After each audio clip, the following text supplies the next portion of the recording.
Voilà, c'est bon. Kon ñu xaar Diédhiou après de présentation yi très rapidement. Ok.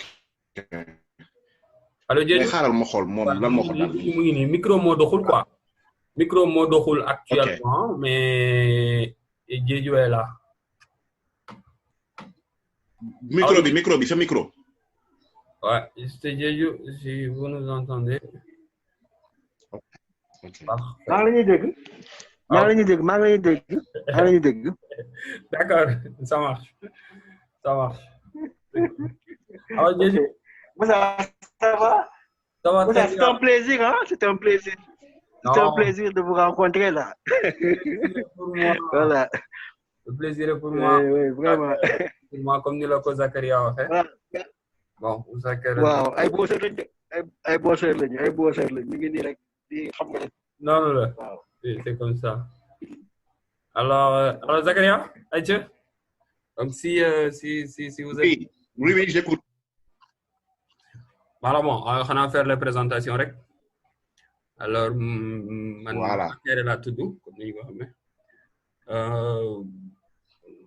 De base yor benn entité de formation et de placement boo xam ne ni dañuy former ay jeunes ci digital ba pare di leen placer ci entreprise yi ak di recruter ay entreprise aussi dans le même domaine. Donc ay community manager la ñuy former ay designers ak ay créateurs de contenu moom la ñuy former fii nii au Sénégal ak un peu en Afrique francophone à travers African Digital Academy. Mais loolu mooy suma liggéey principal tey fii nii maa ngi fi ñëw en tant que boo xam ne nii mu ngi chargé wu ci marketing ak communication lu aju ci projet Acoin comme crypto-monnaie ak Acoin Crypto City fii nii au Sénégal voilà. Ok. Alors si vous êtes là. Yes. waaw maa ngi dégg. Je travaille en même temps mais maa ngi suivre. C'est Nabo. Ouais, maa ngi suivre. Voilà, présente-toi. Présente-toi là. Voilà, je m'appelle Assenabo Saint-Maxime Diédhiou. Je suis caissier dans une entreprise au port. Donc, par rapport à la crypto-monnaie, je connais seulement la crypto-monnaie concernant Yuka, mais j'ai entendu parler de Bitcoin, Ethereum. Donc, je connais donc les bourses et les réseaux de marketing. Je connais bien le marketing de réseau parce que j'ai dû fréquenter et suivre des cours de marketing de réseau, à savoir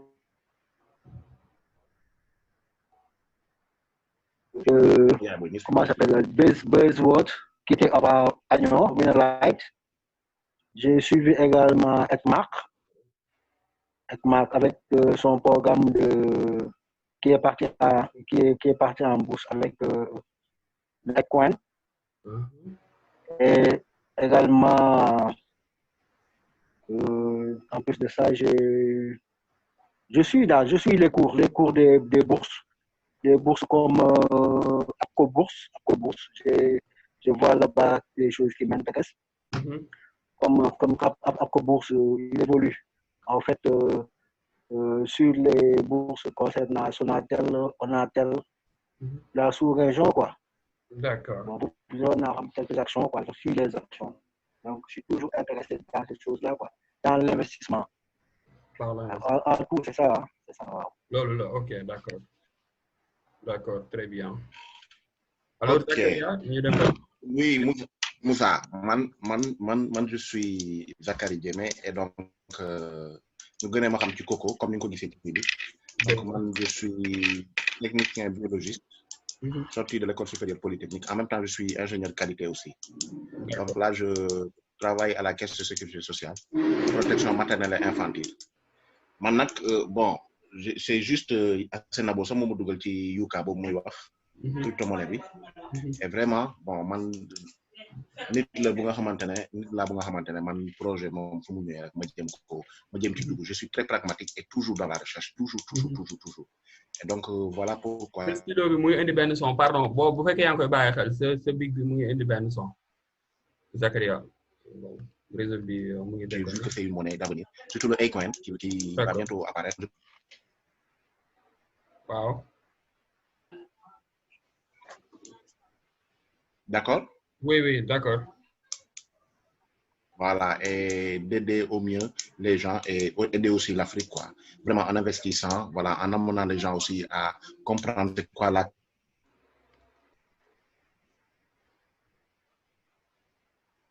crypto-monnaie et tout.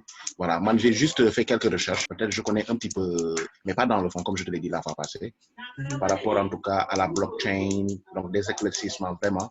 Et on veut représenter au plus haut niveau le Sénégal, quoi, dans cette crypto-monnaie-là. Sénégal. Zakaria, entre parenthèses, ce stylo, mu ngi def benn son répétitif, big bi nga yor. Ah. Wow, sorry, man maa koy di ko bësaat rek tic la quoi. Dëgg la. Alors, d'accord,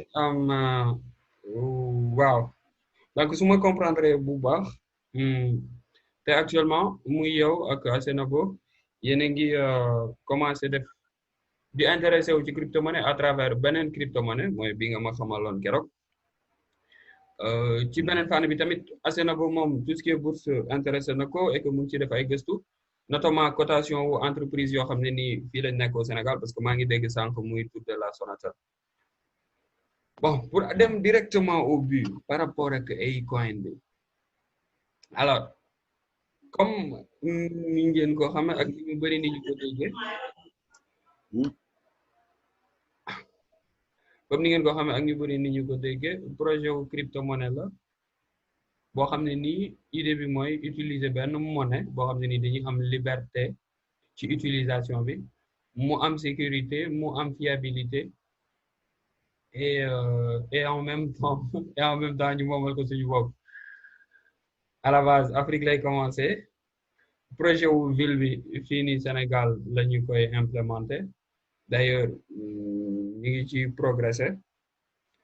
progresser à travers acquisition terrain am nañ suuf boo xam ne ni fi la ñuy tabax la ville intelligente en question bi nga xam ne moom mooy sous-tendre monnaie bi alors tey xam naa dañuy yaatal ci lu jëm ci monnaie bi parce que présentement monnaie boobu moo gën a intéressé nit ñi investir ci monnaie bi moo gën a intéressé nit ñi teel ci investir la nit ñi bëgg malheureusement nekkul loo xam ne ni possible na tey jamono bii nii may wax ak yéen parce que monnaie bi nekkagul monnaie publique mais lépp lu aju ci ni muy fonctionner ak planification bi par rapport ak sortie bi fan la toll tey bon mën nañ ci waxtaan ci lu yaatu ak bépp laaj boo xam ne ni mu ngeen am pour laaj ko et que mu indi ci ay leeral ci li ma ci xam en tant qu'ambassadeur voilà.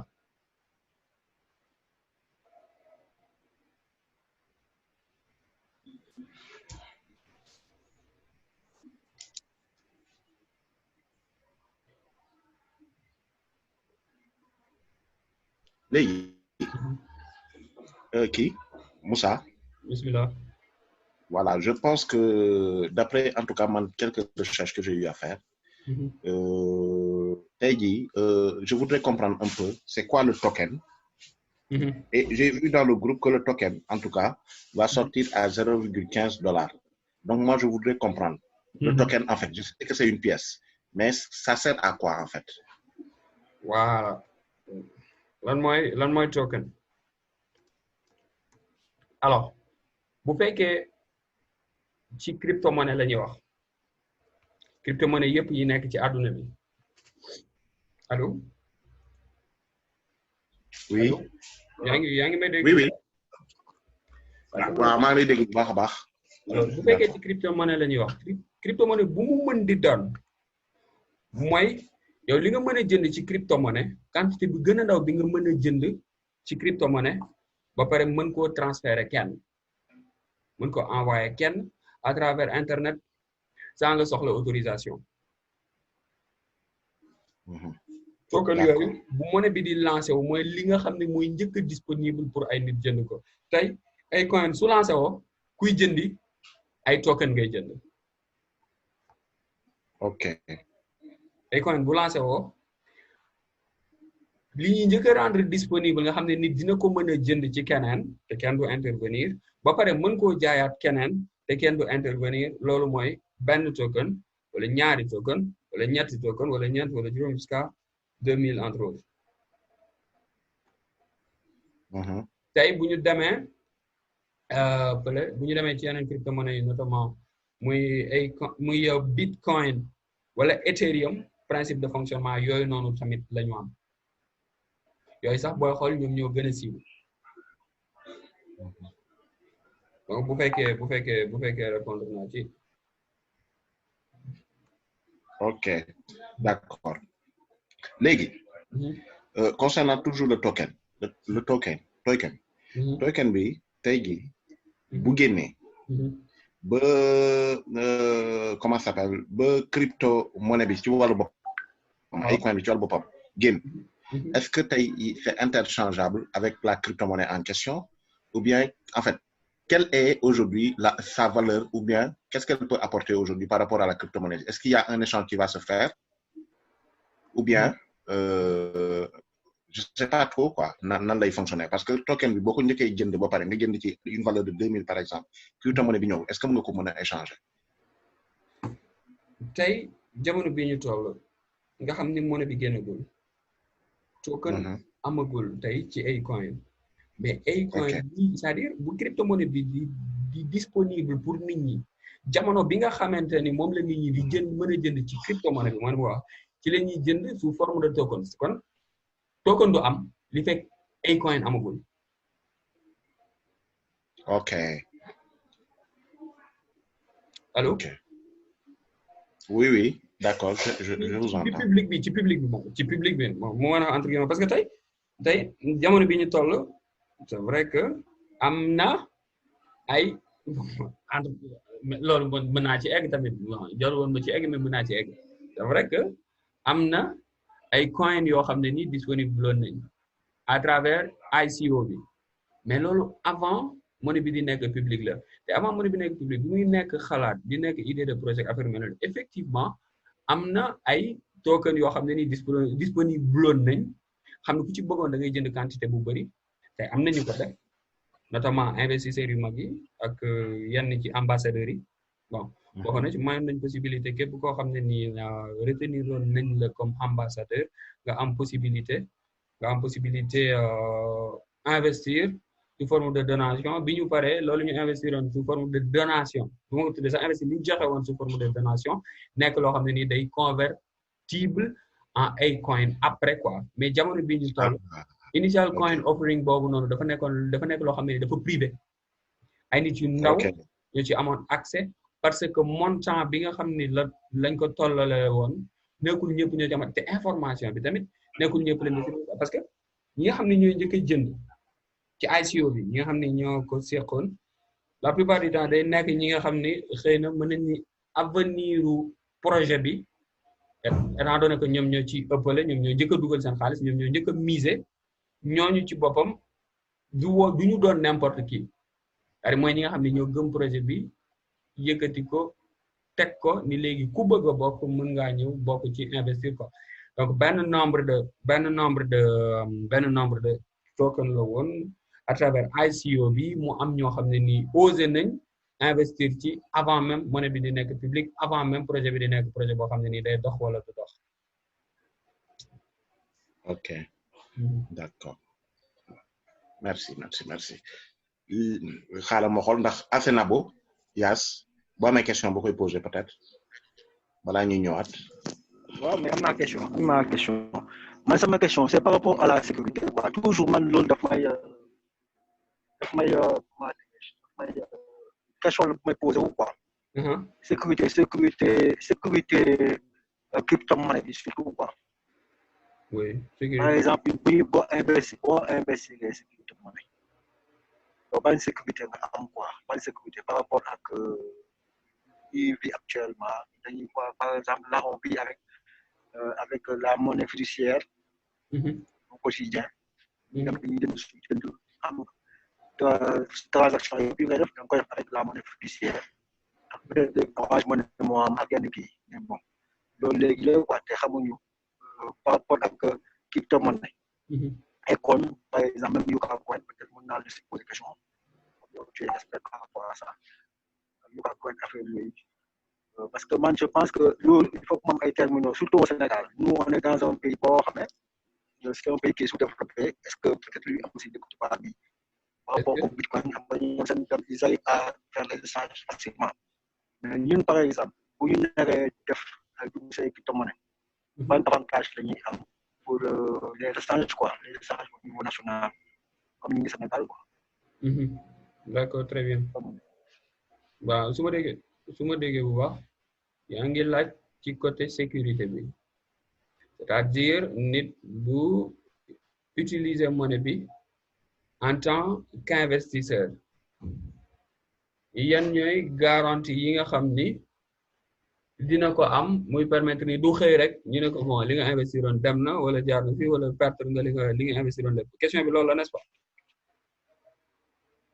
Voilà, loolu. léegi mu nekk sécurité wu Acoin ak crypto-monnaie d'une manière générale. Alors pour continuer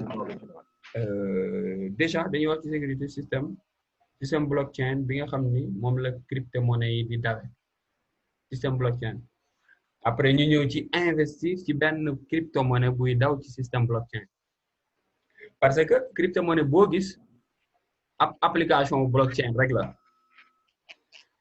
ab forme d'utilisation blockchain la Zakaria yaa ngi dégg.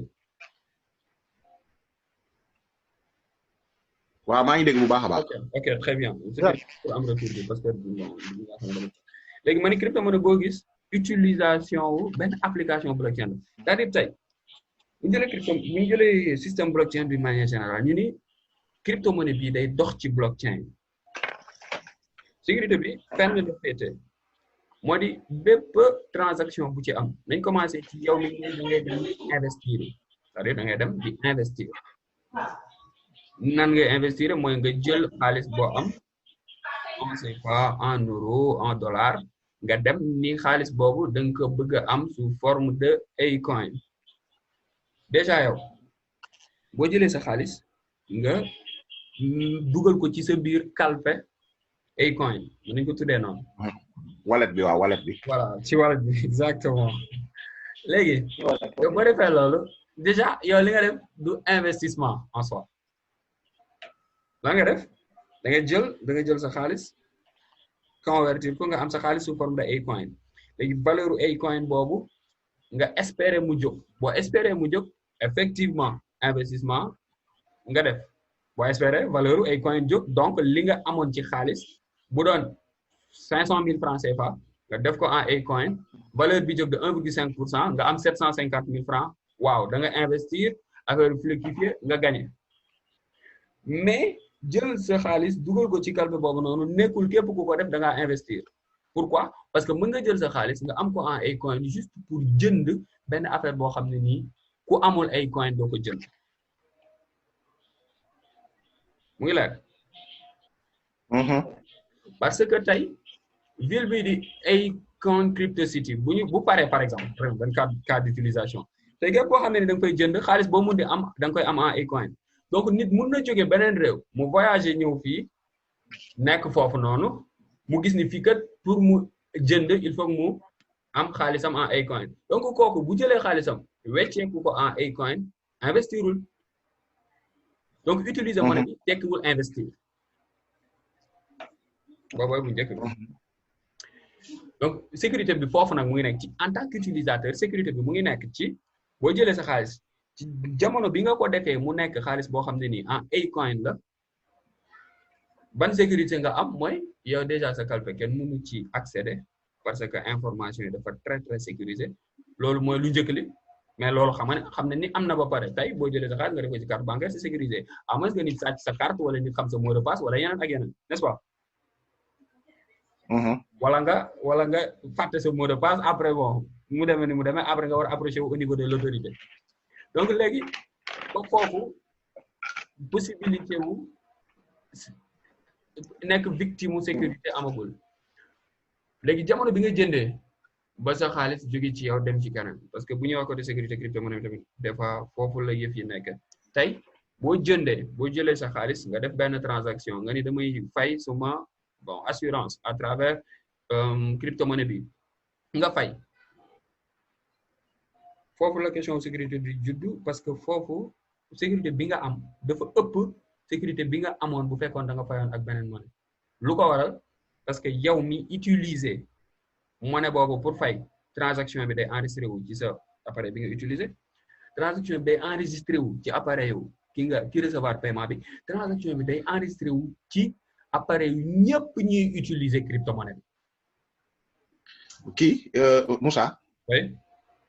day coupé dafa coupé benn moment quoi. nga sa micro bi waaw moo tax dégguma la quoi. sécurité bi mu ngi nekk ci boo xasee def transaction ak Acoin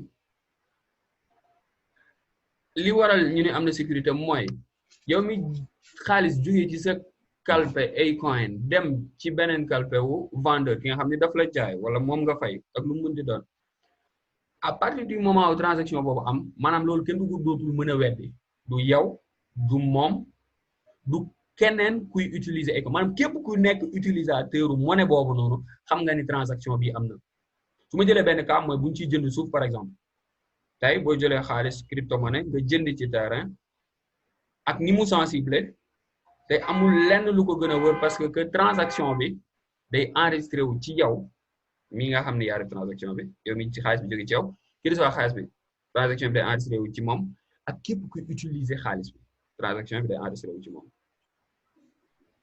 information bi day tas foofu la sécurité wu crypto loolu tax crypto-monnaie bu réussir ak bu réussirul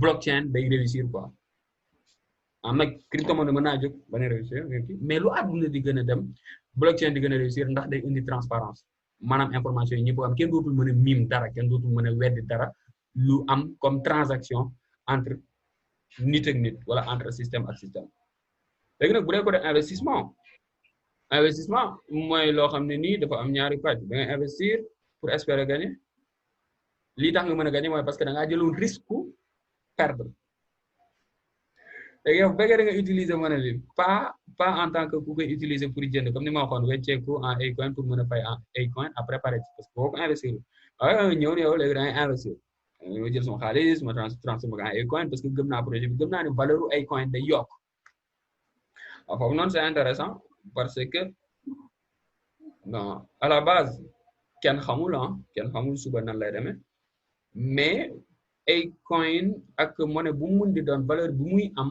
mooy confiance bi ko nit ñi jox muy tey euro dollar majoritairement ak yuan peut-être suñu monnaie yi ci monnaie yooyu la ñu wéeru booy xool franc CFA par exemple tey ci euro la wéeru mais tey booy xool monnaie bu mel ni euro ak dollar valeur bi muy am mooy valeur bi ko nit ñi jox nit ñi ñooy jékki-jékki ni dollar tey valeur bii la am parce que phénomène bii moo am bii nii indi bii moo tax dollar am valeur bii nii Acoin tamit noonu lay demee bu ñu ko lancé valeur bu muy am mu ngi méngoog valeur bi ko nit ñi jox ak ñaata nit ñoo ko jox valeur boobu mooy ne ñaata nit ñoo koy utiliser léegi nag ñun ñi nga xam ne ñoo ci bokk dañu gëm ni comme que dafa am lu nekk ci ginnaaw muy benn ville bu ñu war a tabax muy ay application yu ñu war a génne muy ay entreprise yu accepté Acoin comme monnaie de paiement moo waral adduna bi ñi ko yëg yëpp gëm ni lii nii système bi nekk ci ginnaaw day bëri ay doomu aadama yu bëri lay doon ak ay façon d'utilisation yu bëri ci mën a fay ordonnance fay pharmacie fay facture yeneen ak yeneen ak service yu bëri ak jënd ci biir ay application parce que day amaale boutique application boo xam ne nii tamit dañuy permettre jeunes yi loolu am solo la aussi ñu développer ay application yoo xam ne nii dañuy recevoir Acoin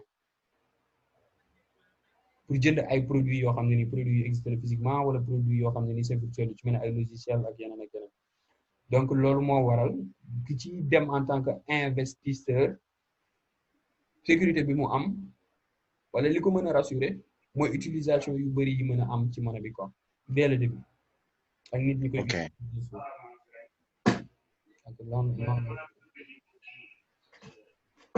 ok Moussa amaat naa beneen question bismillah Moussa voilà léegi da nga wax léegi avec blockchain da nga wax ci blockchain bi nga ne blockchain bi même crypto-monnaie bi bu jàllu blockchain bi moo koy c'est toujours efficace quoi léegi dama bëggoon tuuti nga expliquer ma tuuti blockchain lan lay méngoo quoi lan lay son rôle son véritable rôle quoi. waaw bien sûr alors waaw li ma doon wax ni blockchain bi non mooy cryptomonnaie bi même bu demul blockchain da dem maanaam loolu jëluma ko ci kaaw utilisation wu cryptomonnaie bii nii di ay coin quoi dama ne système de transmission de données ak de transaction blockchain loolu lu ñuy gën di dem àdduna bi daf koy gën a soxla daf koy gën a yittewoo loolu day gën a siiw indépendamment ak cryptomonnaie bu mën a utiliser blockchain wala nga ñàkk ko utiliser parce que ci utilisation blockchain nekkul cryptomonnaie kese technologie blockchain mooy technologie boo xam ne nii dafa wóor te lu ñuy gën di dem yu gën a rendre compte ni pour am sécurité ci ay transaction wala ci vérification wu ay fait blockchain moo ci gën a ay comme système loolu benn affaire la léegi nag blockchain bi muy juddu bi muy siiw dafa ànd ak création benn cryptomonnaie boobu doon daw ci blockchain moo tax mu siiw ba egg fii tey ñeneen ñëw ni ok ñun dañuy créer cryptomonnaie boo xam ne tamit ci blockchain lay doon maanaam képp kuy créer cryptomonnaie maanaam da ngay miser ci blockchain quoi sécurité bi blockchain am transparence bi blockchain am décentralisation bi blockchain am moo waral nit ñi di ñëw di créer monnaie ni man sama monnaie ni muy doxee ci système blockchain lay doon est-ce que ñoo ngi déggante. waaw on comprend je comprends. donc nekkul blockchain u Acoin. blockchain u ak Acoin en tant que cryptomonnaie non c'est le système blockchain bépp kuy defar monnaie rek boo bëggee mu wóor da nga koy def muy daw comme système blockchain bi muy dawee parce que tey ay banques ñu ngi koy utiliser ci ñi ñuy traquer yenn produits bio yi ñu ngi koy utiliser sax ci justice système boobu di léegi Moussa blockchain oui. vas-y. dama doon xalaat ndax blockchain je veux dire que man nu ma ko comprendre mooy peut-être il y a des gens qui sont dans un bloc. Bon, ay témoins dañu par rapport à l'opération qui a été faite. Par rapport à l'opération qui a été faite. Donc, par exemple, bloc mu composé, par exemple, bu nekkoon bloc boo xam ne maag ak ñoo fa nekk keneen. Toutes les opérations que je vais faire ñoom dinañ am preuve pour justifier le ma def quoi. dinañ am preuve pour wax ne transaction bu ma def am na quoi. Ça veut dire par exemple bu ma defee transaction moo ko def kooku bañ ñoo loolu amul ñu nekk sama blockchain ñoom mën nañu confirmer ne man li ma def c'est valable parce que man maa ko def gis nañu ko. transparent nii quoi. waaw man loolu bon c'est ce que je comprends par rapport au blockchain quoi. oui soriwul loolu. je sais pas est-ce que c'est ça ou pas je sais pas. soriwul loolu sauf que du nekk li nekk ci sa blockchain c'est-à-dire benn blockchain moo am benn blockchain benn chaîne boo xam ne nii ay nit ñoo koy séq nit ku nekk yor daggitu information mais ku nekk daggitu information bi nga yor moom la sa moroom yor donc kenn jiitewul kenn ñëpp dañuy xam li xew ñëpp dañuy seede li xew ñëpp dañuy teewee li xew léegi ñoom ñëpp nag dafa am lu leen lié loolu leen lié ak ñoom ñi nekk ci biir boo ko boolee mooy blockchain chaîne de blocs d'information la mais nag léegi tamit am na blockchain yi tamit wuute nañ am na blockchain yu gën a strict yeneen am na yoo xam ne day am autorité centrale tey bu ñu ñëw rek ci wàllu xool par exemple immobilier toujours tey bu cadastre utiliser système blockchain direction impôt et domaine di ko utiliser technicien cadastre yi di ko utiliser ñii di dagg kër yi di jël information yi di ko dugal fële ñële di basé wu ci information yooyu géométrie di joxe pour di imposer ay taxes ak yu mel noonu à travers benn simple léegi kële da ci am autorité nu mu tudd am autorité am impôt et domaine ci boppam daf ci am autorité parce que mooy waral mooy def bu ñu waree nangu propriété wu kenn nguur teg ci loxo wala ñu jël propriété wu kenn jox ko keneen parce que transaction amoon na ci blockchain bi mais c'était frauduleux kii fexe na ba triande diw wala kii fexe na ba am loo xam ne nii moomu ko te dañ ko war a jël delloo léegi nag blockchain yi permettre loolu noonu am parce que bu ñuy dëgg blockchain dañ ciy sóoraale ni muy fonctionner blockchain yi permettre loolu am mooy yi nga xam ne day am autorité mooy yi nga xam ne dañ naan c'est semi public am autorité boo xam ne ni day mën a changer information yi te bu ko changer ñëpp ñi nekk ci bloc bi information boobu day tas ci ñoom quoi ñëpp xam ni changement bi am na quoi wala ñëpp mën a xam ni changement bi am na bu ñu ko bëggee vérifier est-ce que leer na. ok comme yow sax leer na yow mën nga jël comment dire supposons je dis par hasard man ma ne dama am kër ok kër bi maa ko moom nekk na ci sama tur nan laa def ba moom kër boobu ndekete man dama fexe ba kër bi nekkoon ci sama tur nijaay nekk ci sama tur à travers le système blockchain fekk c'est pas légitime kër googu def naa ay pexe étant donné que système informatique laa gi mel noonu def naa ay pexe ba moom mu mel ni lu nangu transaction entre loolu peut-être damaa jël téléphone am damaa nangam nangam bon bref ak lu mun di doon léegi ma dem ni damay jaay kër gi ma ñëw ci yow Zakaria ni dama lay jaay kër gi nan laa koy jaay nan ngay xamee ne man maa moom kër gi da ngay dugg juste sur le réseau nga vérifier ne booy kër gi ci turu Moussa Kayre la nekk ñu def transaction ya fay ma kër gi mujj nekk ci sa tur mu nekk une information publique vérifiable ñu xëy suba sama nijaay boobu ay doomam ñëw ni ñun suñu kër bi nga xam ne suñu papa moo ko moomoon dafa jóge ci suñuy dafa jóge ci loxoom dem ci loxo keneen alors que ñun ñoo ko waroon hérité ay investigation am ñu dem ba rendre compte ni propriété bi man en réalité mu ngi nekkoon ci sama tur mais nekkul propriété boo xam ne ni maa ko moom aux yeux de la loi léegi dañuy te maanaam léegi autorité bi day jël propriété bi ci boppam joxaat ko keneen joxaat ko parce que bi ñuy defar système bi moom dafa amoon droit wu changer ay information donc façon blockchain boobu par exemple moom la état yi di faral di utiliser moom la yenn banques yi tamit di utiliser pour di continuer di am autorité ci système bi ni muy fonctionner ak modifier yenn affaires yi mais ba léegi yooyu état yi rek ñoo koy appliquer mais d'une manière générale crypto-monnaie yi fi nekk yëpp blockchain yi c'est privé bu ku juum sax doo ko mën a réparer waaw ku juum sax doo ko mën a réparer waaw. ok mais man la ma def ci recherche par rapport au blockchain comme ni ngay wax nii tous les membres du réseau c'est-à-dire par rapport au hachage il y a le hachage d'abord donc l'information après il y a le bloc après il y a le blockchain la chaîne d'information n'est-ce pas léegi tey jii par exemple bu fekkente ne ñoom dañoo trouver benn consensus xam naa ne dañuy trouver benn consensus par exemple parce que tey comme Bitcoin moom dafa utiliser benn hash bi nga xamante ne 256 bits lay def quoi. Donc les données d'entrée et les données de sortie ne sont pas les mêmes. C'est-à-dire si tu changes un seul mot, la donne va changer.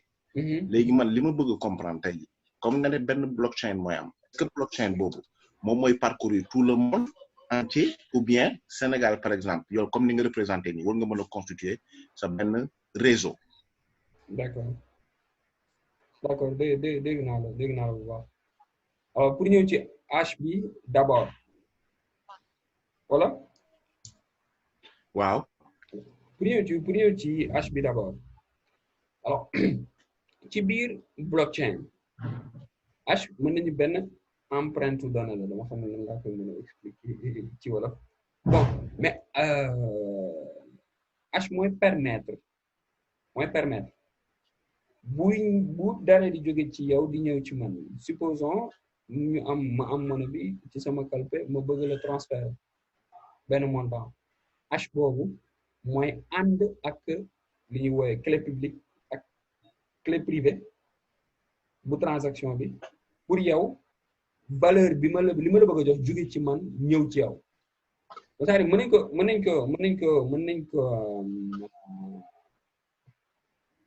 nañ ko comment dire mën nañ ko par analogie su ma ko doon expliquer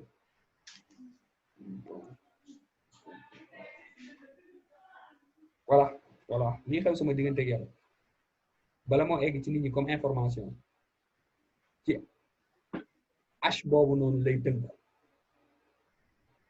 yaa may dégg hash boobu lay tënk ànd ak clé publique ak clé privée bi nga xam ne ba nañu mooy mën nañ ko par analogie mën nañ ko jàppe comme code yi am entre man ak yow léegi transaction bi enregistré wu bépp transaction buy am ci hash boobu noonu lay jaar HASH après doog a génn comme information buy dem ci réseau wu blockchain bi dem enregistré wu ci nit ñi nit ñëpp mën ko comme ni ma waxee mën ko seede mën ko témoigner.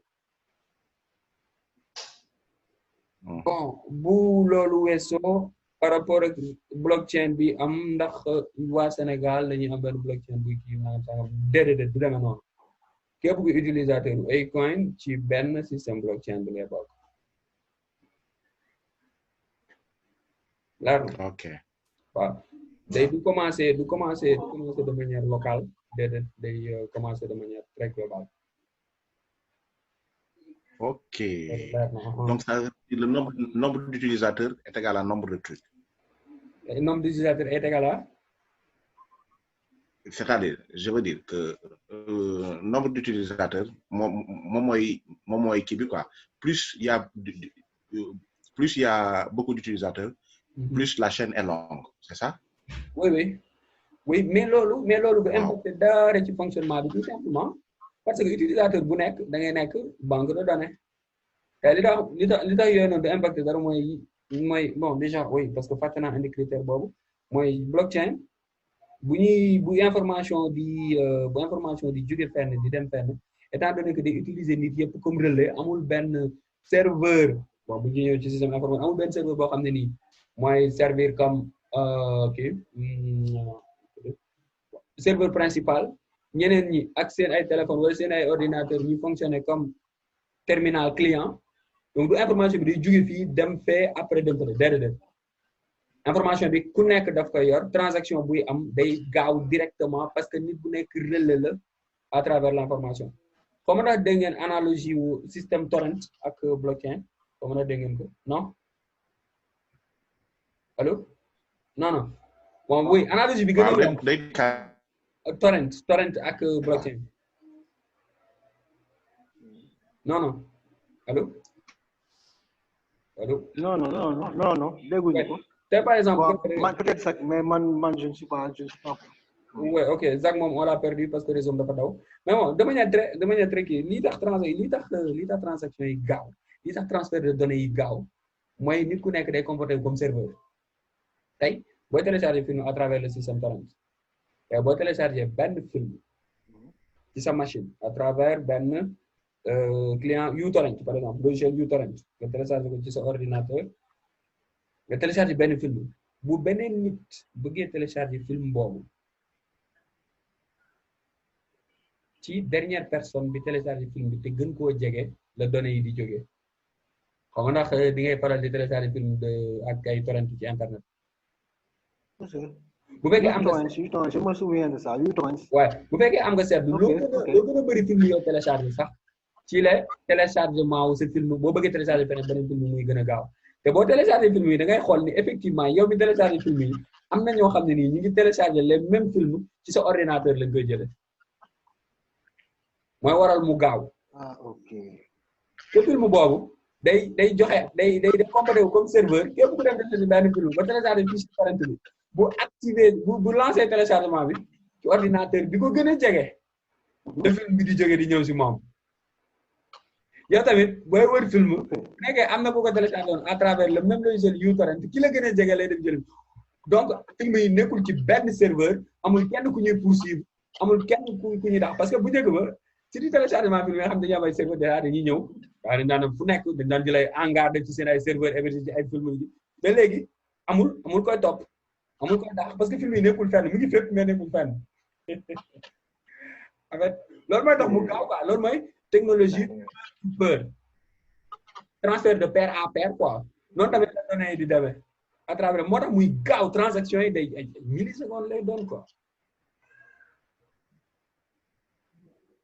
non ñun dañ doon télécharger rek mais on avait rien compris. day gaaw rek moom Ares même Ares noonu la daan demee même Ares noonu la doon doxee boo télécharger film yu bëri da ngay gis ni boo lancé beneen bu bees day gaaw parce que yow yaa ngi joxe quoi te li ci grave mooy boo amul benn film boo télécharger sa premier film day yéex parce que da ngay joxe en fait da ngay nekk client da ngay nekk client nekk serveur dañuy jël ci yow ngay jël nga am possibilité jël ci ñeneen aussi. bon dugalaat naa Zakaria voilà c'est ça mais de toute façon c'est enregistré li ko raw lépp dina ko mën a déggaat parce que maa ngi enregistré kii séance bi quoi. Ok, mais concernant la plateforme Stellar, parce que je me suis renseigné, il paraît que bon, pas il paraît, bon, j'ai vu qu'on doit utiliser, voilà. Donc les plateformes non.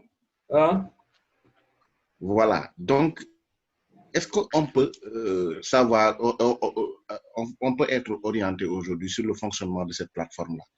Man, pour te dire vrai, j'ai même téléchargé Atomic Wallet parce que je sais que ça va, Atomic de qui intervenir tamit.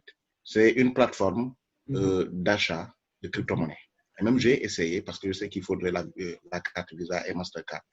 Mais Stellar Bitay, ça va nous permettre de faire quoi? Est-ce qu'il y a aujourd'hui un préalable, c'est-à-dire est-ce qu'aujourd'hui il y a une petite formation qui va se faire par rapport à l'utilisation de Stellar? C'est-à-dire comment on peut faire pour connaître carrément comment Stellar fonctionne en fait? D'accord, très bien. Alors, oui et non. C'est-à-dire, Stellar, ben système la boo xam ne nii day compatible ak Acoin mais lu existe la avant Acoin di compatible ak yeneeni crypto-monnaie di prendre en charge ay monnaie fiduciaire yu mel ni euro ak dollar ak xëy na yeneen yu ma xamul donc Stellar ak Acoin lenn moo dox seen diggante mooy Acoin day compatible ak portefeuille Stellar maam tey à travers boo amee Acoin boo demee Stellar da nga koy mën def dollar da nga koy mën def euro boo amee euro boo demee Stellar da nga koy mën def Acoin allo ok loolu mooy tekki waaw tekki ni loolu leen rek lay tekki mooy waa Stellar am nañ confiance ci projet bi ba rendre ba ubbeeku ci collaboration ak Acoin parce que Stellar plateforme bu mag la waaw plateforme bu mag a mag sax buy permettre interopérabilité entre crypto-monnaie yi ci seen bopp seen diggante oui parce que effectivement Acoin boo amee Acoin da nga ko mën a yóbbu def ko Bitcoin boo amee Bitcoin da nga ko mën a yóbbu def ko Acoin à travers Stellar toujours.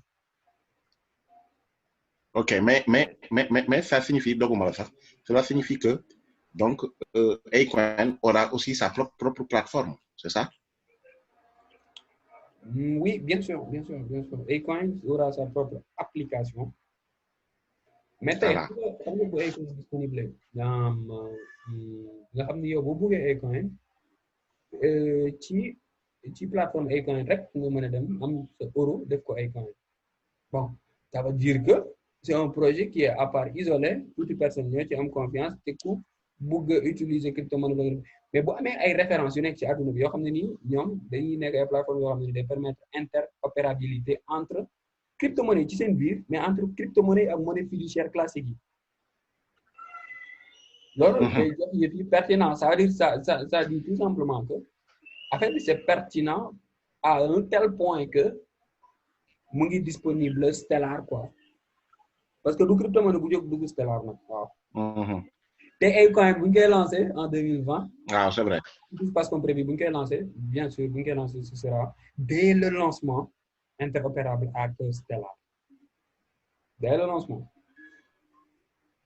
Ok. Mais Stellar quand même parce que maa ngi doon xool plateforme Stellar bi di xool nan laa ko mën a télécharger mais apparemment bon je voulais le mettre dans l'ordinateur mais bon en attendant quoi.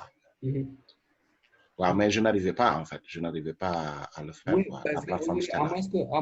à moins que oui c'est vrai que yooyu noonu nag c'est le moment de tester ces choses-là parce que même avant Stellar il y a BitMinute Acoin tamit dina disponible ci BitMinute quoi BitMinute ñoom am nañu expérience fii en Afrique parce que c'est très utilisé au Nigeria très parce que moom day mën a permettre nga jël monnaie fiduciaire wala crypto-monnaie nga transformer ko en minute d'appel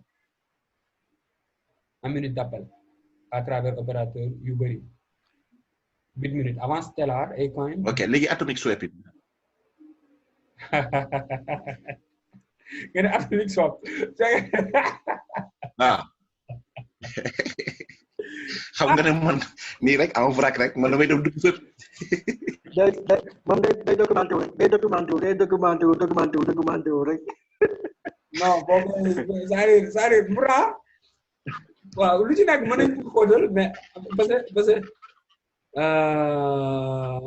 waaw ok dégg mën nañ jógee fële bu fekkee loolu leer na wala. waaw non leer na. leer na lu.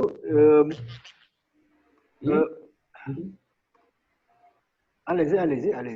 non pour qui pour Diédhiou. Diédhiou leer na Stellar yeeg yu mel noonu plateforme yi permettre interchangeabilité bi leer na quoi. waaw non. waaw loolu leer na man peut-être benn question peut-être je vais poser ça en dernier lieu. Bismillah. mais bon répondre ko y a pas de problème. répondre ko non allez-y bu fekkee répondre ko mais question boobu ça peut. Bismillah. non cadre Ecoin la cadre Ecoin la parce que je voulais savoir parce que comme lu mu la wax rek nous on est des hommes d'affaires des petits hommes d'affaires qui veulent grandir donc man li mu la doon laajte rek mooy par rapport ak Ecoin yow loo ci xalaat ban perspective nga si gis quoi. maa ngi ñëw par rapport ak ñun ñi ak approche bi. boobu moom. voilà boobu moom ñu si ñëw après. peut-être ça peut être une dernière question. non boobu maa ngi ci ñëw. ça peut être une dernière maa ngi ci ñëw saa voilà boobu moom dama voilà c'est ça. ok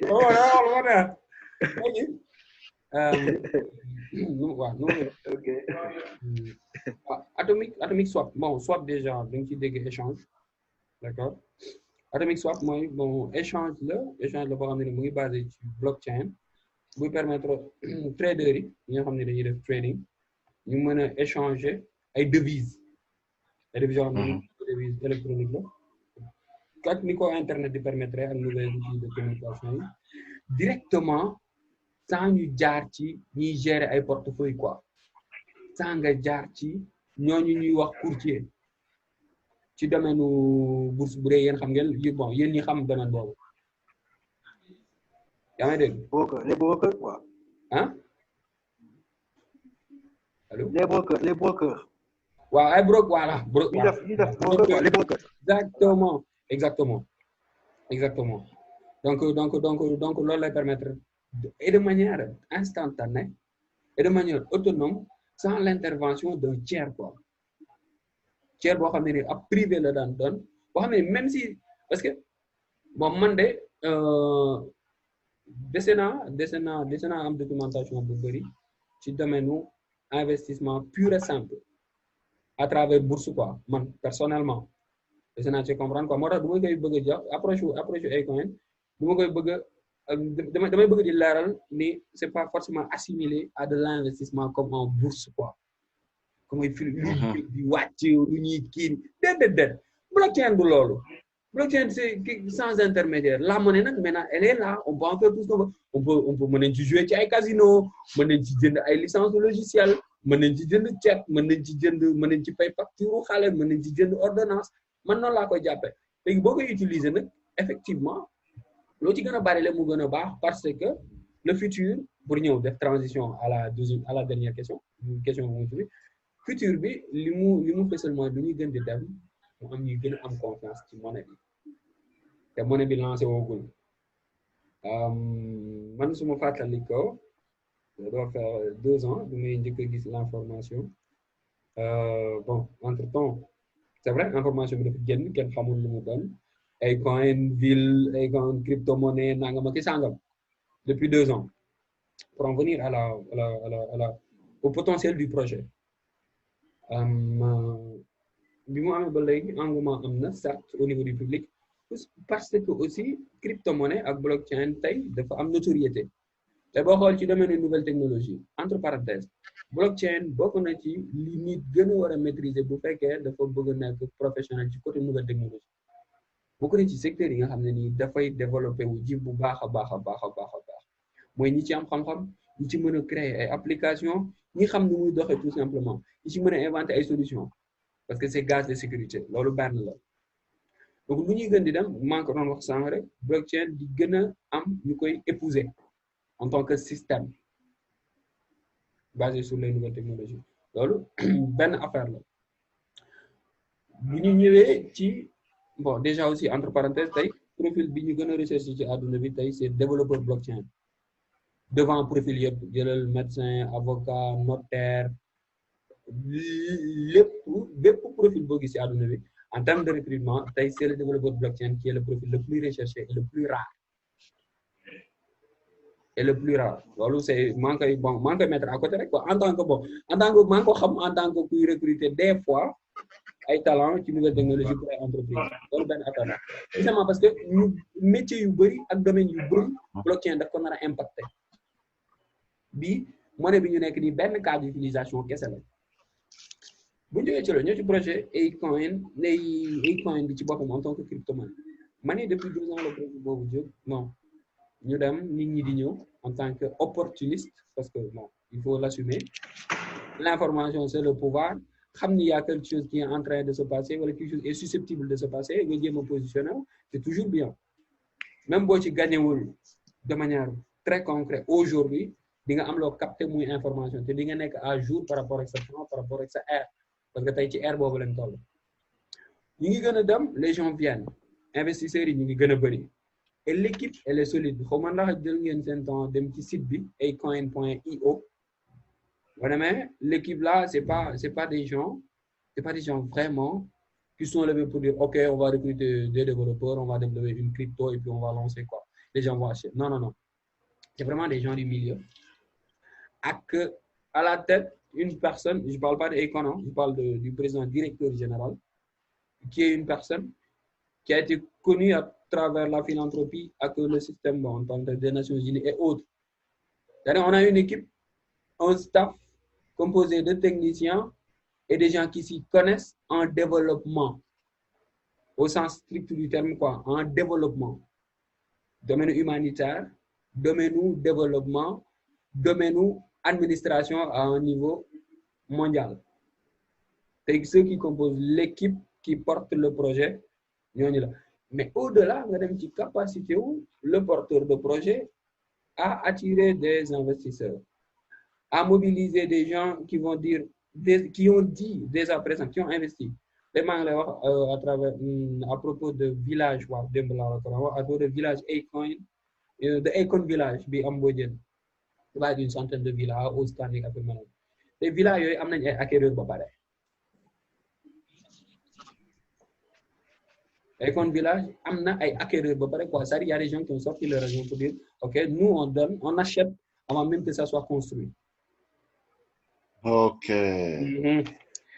Bon, nga boole ci capacité levée ba léegi parce que am na information yu publique c'est vrai mais am na information yoo xam ne ni man jàpp naa ni ci kanam lay génn tout simplement parce que am na ay antécédents tamit yu économe mooy il s'est levé des fonds quoi il s'est levé des fonds tout simplement parce que man avant Acoin bi j'ai travaillé dans le cadre du projet Acoin Lighting Africa ak Thione mais sous la coupole de Thione quoi j'étais plus proche de Thione que de Acoin. Là-bas au Given Project vers 2014 déjà bon projet bi fii nii siiwul xëy na yéen gisul leen impact bi tout simplement parce que y avait des bon amoon na ay rëq-rëq yu ndaw avec le gouvernement bi fi nekk tout simplement parce que c'était un projet d'entrepreneuriat d'abord et d'impact et l'état bi en tout cas àndul woon ci benn entreprise ñoo installé système solaire à vocation boo xam ne ni vocation mooy faire des bénéfices tu vois parce que am nañ ANER am nañ yeneen agence de l'État yoo xam ne nii ñi ngi spécialisé ci développement électrification rurale moo tax fii nii développé mais le gars il a levé 1000 milliards de dollars dans le cadre de ce projet il a levé 1000 milliards en Chine projet boo xam ne nii oraawu Acoin moo ko ëpp oraawu Acoin moo ko ëpp ak antécédent boobu mu ngi fi parce que ñi nga xam ne ils ont investi dans le projet ils n'ont pas regretté parce que le projet a fait feu et flamme ci yeneen pays à travers la Guinée à travers le Mali bii nii surtout le Mali ça a eu beaucoup d'impact donc loolu noonu tax na le porteur de projet l'entrepreneur en question nekk koo xam ne ni xam nañ ko ci entrepreneuriat à grande échelle à échelle internationale entrepreneuriat bu ànd ak impact parce que l'idée derrière c'est autonomiser la jeunesse bi nga xam ne tey xam nañ nouvelle technologie 75% fii nii ils ont moins de 25 ans en Afrique yeneen ak yeneen ak yeneen donc moo tax man de su ma xalaat mooy kuy chercher à s'impliquer dans ça moo xam investisseur nga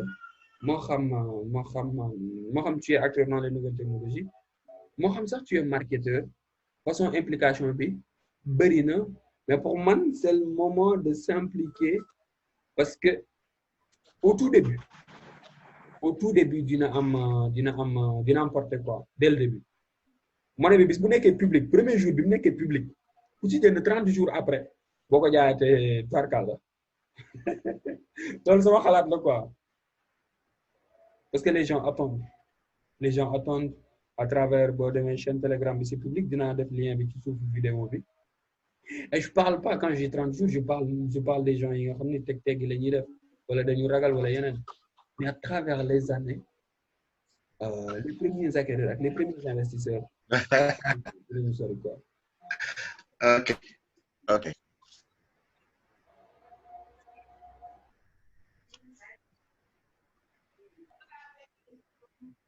Allô? Man la wala yéen? Allô? Allô? Isaac? Oui. Ok, très bien. Non, man la. Ok. Yaa may dégg. Allô? Allô les gars? Allô?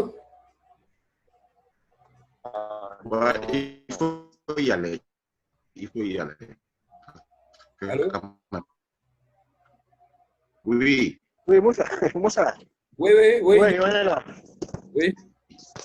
Moussa là, je peux vous poser une question. Comment vous pouvez poser une question? Oui, dégg. Allez-y. Ñu lay dégg.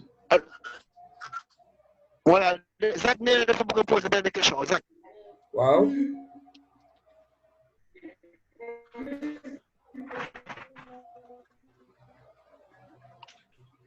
Zach, vas-y. Ah, voilà, donc ce que je voudrais comprendre, donc ça veut dire que Atomique ak Stellar, ils n'ont pas les mêmes fonctions. L'autre, c'est une plateforme d'échange.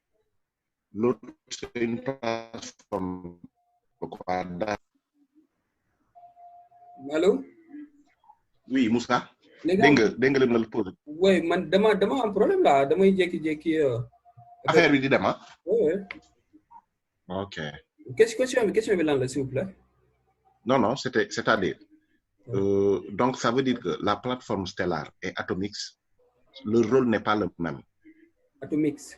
C'est-à-dire, donc, si je comprends bien, Stellar nous permet aujourd'hui d'acheter directement Acoin.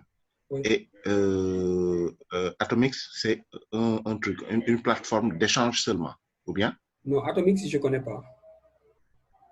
Ah, moi, swap bi laa lay wax ni. Atomic Swap. Oui. Atomic Swap, comme ni ma la wax benn système la bu basé wu ci blockchain. Atomic Swap. Oui. Yaa may dégg. Waaw. ab process la quoi, ab procédure. Stellar ab plateforme la mu naan ab entreprise la. Ok, mu naan ab entreprise la, ab plateforme la Stellar. Ok.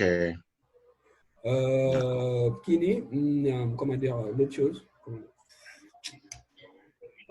Atomic Swap mot anglais la quoi. Oui, je vois. buy permettre ku nekk c'est-à-dire yow moo xam ngay trader wala doon trader nga mën a def trading monnaie digitale directement sans intervenant di nekk ci diggante bi ak sa wallet privé. léegi Stellar nag moom day nekk loo xam ne nii dafa nekk benn entreprise boo xam day référencé ay crypto di les rendre interchangeable. Ok. D'accord. D'accord. ah vraiment bëgguñu tamit ma ne bëgguma la tamit téye lu yàgg on est ensemble. bëgguma la téye lu yàgg le temps que ñu libéré Asena. On est ensemble. Non, t'inquiète pas. T'inquiète surtout pas. ok. Allez-y. moom dama xamul sax ndax départ na wala départ wu. donc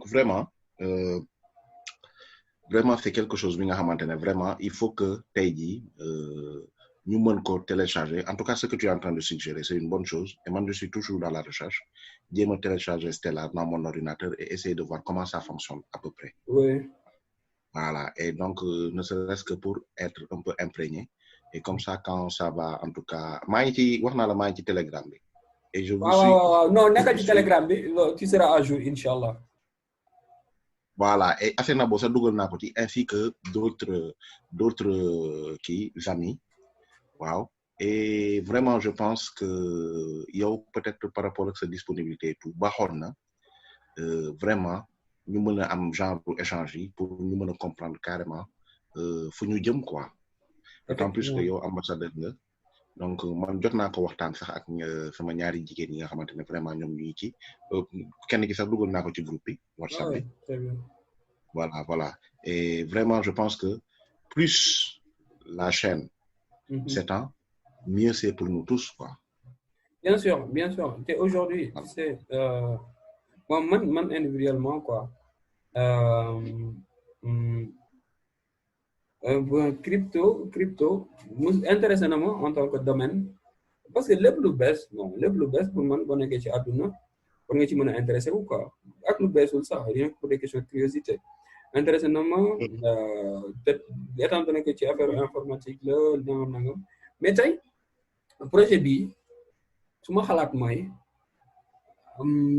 approche bi crypto-monnaie am Afrique ak approche bi investissement avec les nouvelles technologies am Afrique ku ko am yam ci projet bi mën na bañ a nekk projet boo xam ne nii dina la intéresser parce que les gens ils entendent par crypto tey boo gisee ñu bëri ñu leen di nax mooy dañuy gis système marketing de réseau ñu tuddee ko crypto-monnaie ñu dem ca dañuy gis ñu ne leen da ngay dugal da ngay investir 50,000 francs da ngay jënd 100,000 francs xëy suba mu doon 300,000 ama approche yooyu après xam nga yooyu tamit il faut ñu bàyyi ko bon man sax damay kontaan bu ma gisee ñu nax ci nit parce que dina gën a leeral ni en fait c'est pas comme ça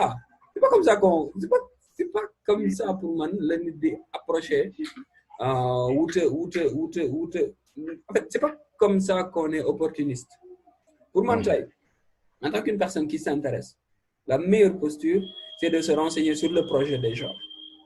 Exactement. De se renseigner sur le projet ak li ko wër yëpp parce que tey man par exemple bi ma yéegee acquisition suuf si kii am Mbodiène bi Akon am Mbodiène je l'ai soufflé à samay xarit yoo xam ne nii ñoom dañu bëgg investir ci immobilier y a des gens qui sont allés là-bas acheter des terrains tey affaire yi foofu mu ngi jóg yoo xam ne nii dès à présent ils peuvent rentabiliser. Et pourquoi ñoom mu demee ko noonu c'est parce que ils se sont intéressés à la chose dans sa globalité et pas forcément quelque chose qui est là ñu da ngay dugal lii génne lii bon nga koy def nii ak comme ni mu fi waree def non moi je suis plus approche projet quoi. et tey su ma sañoon comme que tamit yàlla def na jàng nañ wala tey ñu bëri bon en tout cas la jeunesse la ñi si jàng wala ñu jàng muy man muy yow wala keneen avec un certain niveau intellectuel pour man on peut avoir une approche qui est plus orienté sur le projet et après forcément dinañ mën a def le pont entre ce que nous voulons et ce que nous voulons faire ce que le projet peut nous permettre de faire à l'échelle individuelle en tant que personne en tant qu'Africain en tant que Sénégalais wala en tant qu'entrepreneur parce que boo ko jëlee ci investissement kese investissement ça garantit rien. Un investissement, c'est quelque chose qui peut être perdu. C'est pas du placement. Voilà, beaucoup de comme placement. On est très limité, quoi. On est très limité. Mais je sais qu'il y a des gens, je vais lancer Acoin, ben ils lancent kini système blockchain baa ngi nii ku bëgg a tabax application ci technologie bi la système blockchain bi di doxee ku bëgg a tabax application boo xam ne ni day dox ci système boobu di accepter Acoin comme moyen de paiement man je sais que ñi nga xam ne dinañ enrichir ñi gën a enrichir ci système bi mooy ñi nga xam ni dañuy créer application buy dox ci technologie Acoin quoi bis boo Acoin réussir ñoo ci gën a jariñu man loolu xam naa ko. ok parce que day nekk ay application yoo xam ne ni avant muy lancé wu y a des milliers de gens wala y a des dizaines de milliers de gens wala y a des centaines de milliers de gens yu pare pour utiliser ko quoi est-ce que yaa ngi comprendre. maa ngi comprendre bu baax a baax day nekk ci ginnaaw quoi. si. façon bi nit mën a bokk ci projet bi pour gunge ko bëri na quoi et pas forcément en plaçant son argent. Je comprends très bien ce que tu as entendu. Ouais. Ok. Léegi, j'ai vu que les associés de Acoin, c'est Bitcoin, Ethereum, y a Ripple. Tu vois? Ouais, maa ngi lay dégg. Donc ñoom tey jii par exemple amuloo idée bu nga xamante ne par exemple ñoom dañ koy associer pour yëkkati ko c'est ça? Non xawma information boobu fan nga ko lire de mais bon Acoin nga wax kii Bitcoin nga wax ak Ripple ak Ethereum ak Ethereum non yooyu du ay entreprise en fait yooyu du ay entreprise de. ay crypto la. voilà léegi non en fait oui ay crypto la te crypto ni mu demee mooy comment je vais expliquer ça ni mu demee moo di day convertible en fait yooyu day convertible ak ay ok yooyu moomu ko comme tamit Acoin bu lancé woo kenn du ko moom ku ci jënd am nga say part am nga sa calpe Acoin am nga ci xaalis jeex na quoi Bitcoin tey kenn moomu ko amul kenn ku ci am pouvoir de décision c'est pas une entité privée. Ah bon? Bitcoin. Non Bitcoin kenn moomu ko. Nakamoto xaw ma lan moomu ñuy wax. Hitoshi Nakamoto nangam sangam moom dañuy nit moom moo créé waaw mais créé Bitcoin bu dee moom la wala budul moom yëpp mooy créer benn système boo xam ne ni boo ko xasee créer ba déployer ko parce que xam nga tey code source Bitcoin bi ñëpp mën nañu ci am accès yow nii bu fekkoon mën nga lire code informatique tey mën nga comprendre ni Bitcoin bi di doxee boo lire code source bi te ci biir ni ñu ko tëggee amul kenn koo xam ne nii da ci am pouvoir nekkul benn système boo xam ne nii dafa am ku yor mot de passe ak nom d'utilisateur nekk ci kaw di changer lii di def lii. ok. te loolu li koy gën a firnde mooy bu tasee quoi mooy système bu ñu ko commencé bu ko ñëpp commencé utiliser mais jeex na ko. te kii comment dire Bitcoin c'est un blockchain public. C'est un blockchain public. Un blockchain carrément public. C'est pas une entité, c'est pas un corporate boo xam ne nii non bu doon en fait li tax crypto-monnaie ak blockchain am aura bi mu am c'est cet aspect-là aspect wu kenn moomu ko. ak kenn ëppale wu ci pouvoir kenn amu ci pouvoir de décision. C'est juste ça. bu ñëpp xëyee ni dañuy bàyyi utiliser Bitcoin da ngay gis cours bi di wàcc. bu ñu koy utiliser ñi ko bëgg a utiliser bu ñu yokkee nga gis cours bi di yéeg parce que valeur u xaalis loolu la bu ñu bëri bu ñu ko joxee confiance day yéeg bu confiance bi di wàcc muy wàcc en réalité. ok. loolu lay demee. mais parce que fii ñu ci bëri. En fait man la fois passée j'ai vu quelqu'un qui avait posté sur Facebook. Et il a dit que non, les banques sont en train de nous voler. Genre, je vais à la banque, au Gap, j'essaie de retirer de l'argent, mais je vois qu'il y a une surfacturation et autres. Alors, quand j'ai dit que non, essayer d'intégrer la crypto-monnaie et autres, en fait, les gens ne font pas confiance à la crypto-monnaie, en fait. Parce que pour nous, peut-être c'est trop compliqué. C'est tout. Mais c'est une technologie, il faut nous toller Est-ce qu'aujourd'hui, parler de ce projet, en tout cas, on peut compter aujourd'hui sur les Sénégalais, d'après aussi vision. On peut compter aujourd'hui sur les Sénégalais parce que c'est vrai que, bon, nous jàng et tout, mais nous avons une possibilité à machine wala ñëpp amuñu possibilité mën a télécharger yenn kii yi quoi. Donc est-ce que avenir carrément Bitcoin en tant que astafurlah maanaam Bitcoin Acoin en tant que monnaie interchangeable ici, est-ce que l'avenir est là, c'est-à-dire? Oui.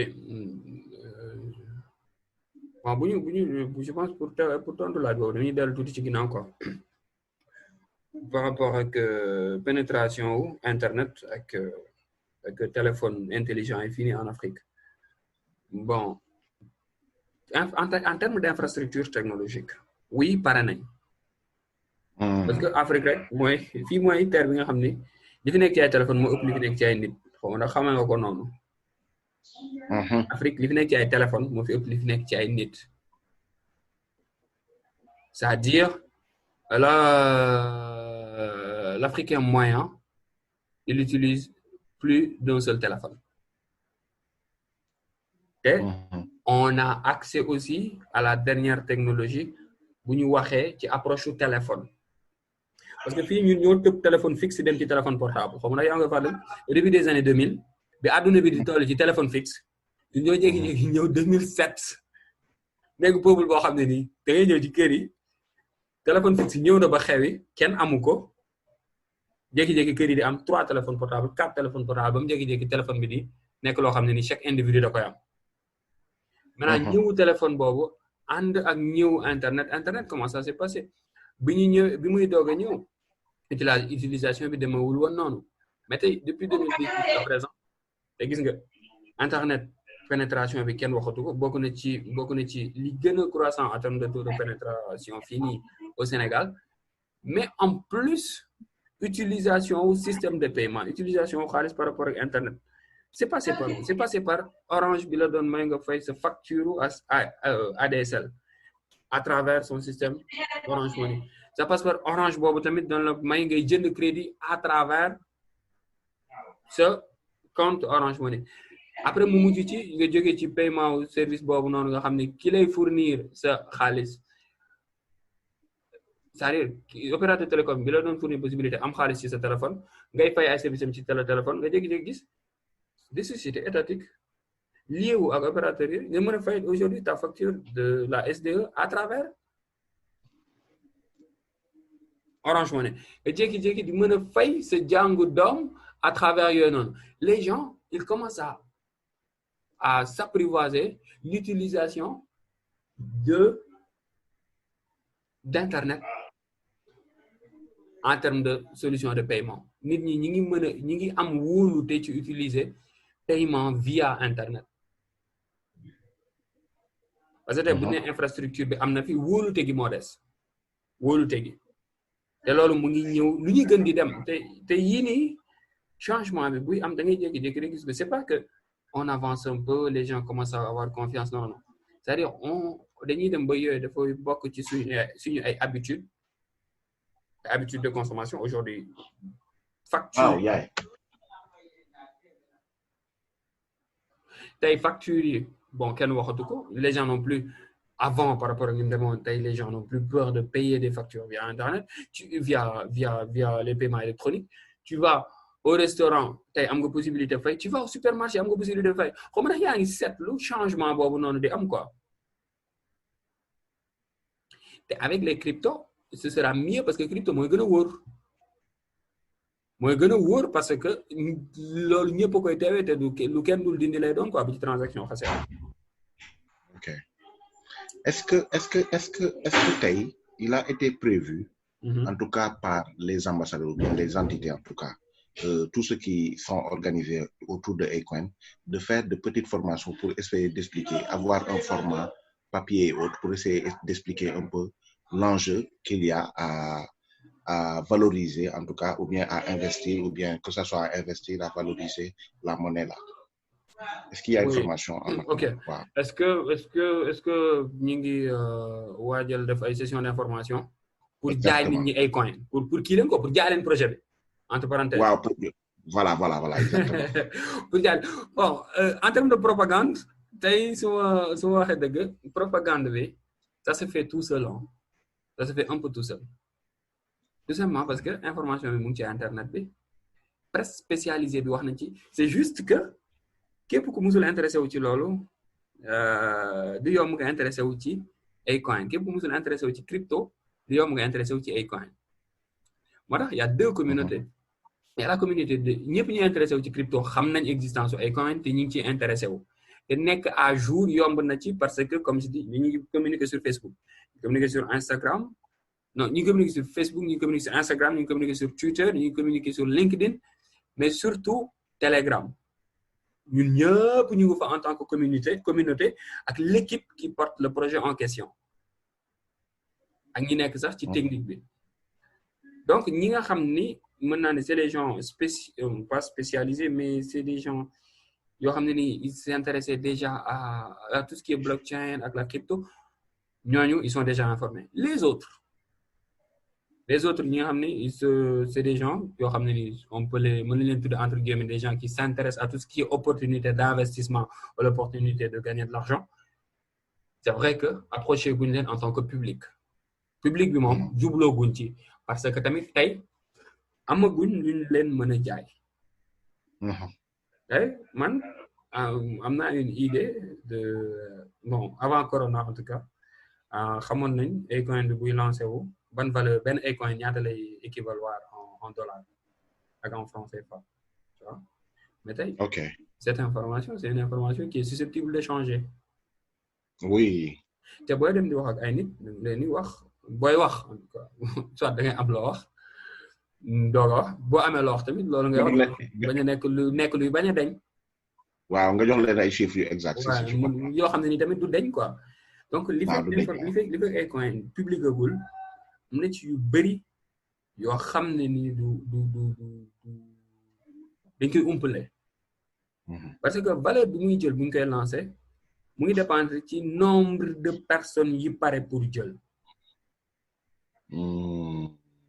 ouais te tey nombre de personnes yi pare pour jël mi ngi yokk effectivement parce que les gens à travers boo sondee nit ñi rek di nga xam les gens un peu partout à travers le monde les petits investisseurs wala les grands investisseurs wala les fanatiques ñi nga xam ne ils sont juste gis nañ projet bi neex na leen ils veulent contribuer en fait tey lu ñuy gën di dem confiance bi di gën a rëy donc bu ñu ko lancé en mars valeur bi Acoin di lancé wu du bokk ak tey bu ñu ko lancé en décembre 2020 et aujourd'hui li nga xam ne moo leer mooy xamuñu kañ lañ koy lancé parce que bu dul woon corona Acoin serait public avant juin non en fin juin au plus tard juin 2020 mais avec la crise voilà nouvelle technologie affaire yi def leen laal bu baax tout est prêt et donc voilà la raison pour laquelle ouais, non mais vraiment sérieusement c'est ça a beaucoup faussé mais bon dañuy jàpp ni c'est pour du bien aussi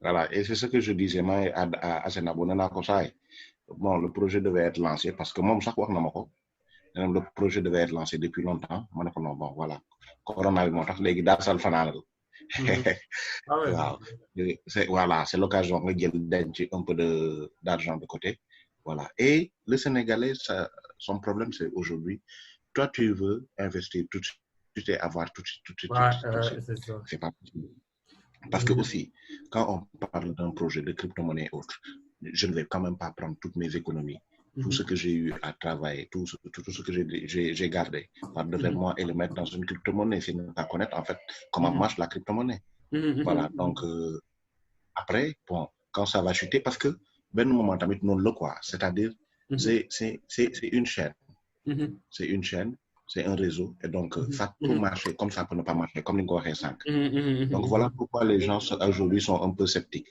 mais la communication quand même est assez importante session yi ñuy def sax bëggoon naa session bu ñu commencé tey bëggoon naa en tout cas par rapport ak sa disponibilité ñoom seen si ça te dérange pas trop comme ça ñëpp ñu mën ci bénéficier wu et tout voilà ñu mën a comprendre voilà affaire bi di ñëw ne serait-ce que aussi tey jii bu ñu amee communauté sénégalaise vraiment ce sera quelque chose de très très bien parce que je sais qu'il y a d'autres peut-être sénégalais qui sont dans le truc comment ça s'appelle encore dans le réseau dans le truc comment ça s'appelle encore le groupe Telegram voilà mais peut-être qu'ils ont aujourd'hui besoin voilà de se sentir d'autant plus que la fois passée Yo, tu me parlais de, par exemple, une création de la maison, comme ça se fait à Paris, la maison du Bitcoin. Donc, vraiment, c'est une aubaine. Hein. Moi, je pense que c'est une aubaine. Et vraiment, il faut essayer de garder le contact là et essayer de communiquer à temps réel sur l'évolution du projet.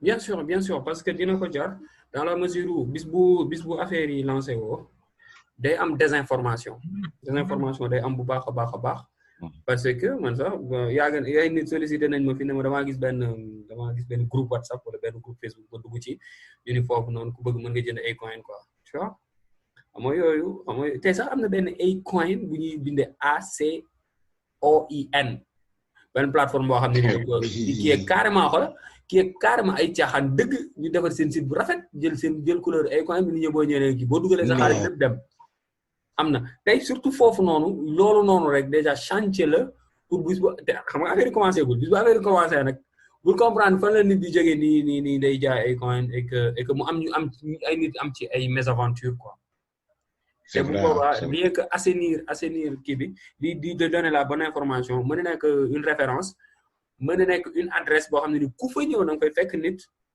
mu mën la